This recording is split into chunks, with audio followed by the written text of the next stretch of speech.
I'm consumer reporter Alan Mendelson. Even though the economy's in rough shape, unemployment is high, companies are laying off workers, you can keep your job if you take a tip from here on the field. Become your team's utility player. This is a tip from the financial coach Brian Gilder. He's a certified financial planner. The game plan is that every coach loves to have a utility player that can play various positions such as first base, shortstop, third base, outfield, and catcher.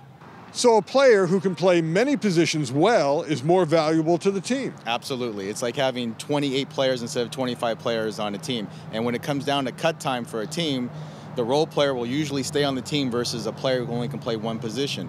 The same in the business environment we live in today.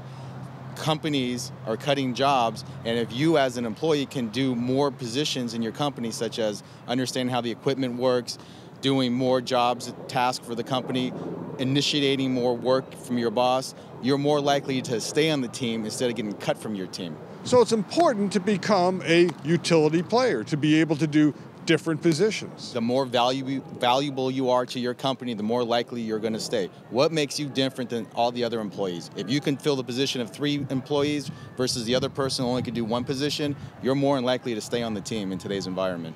Okay, how do you become a utility player in business? What do you do?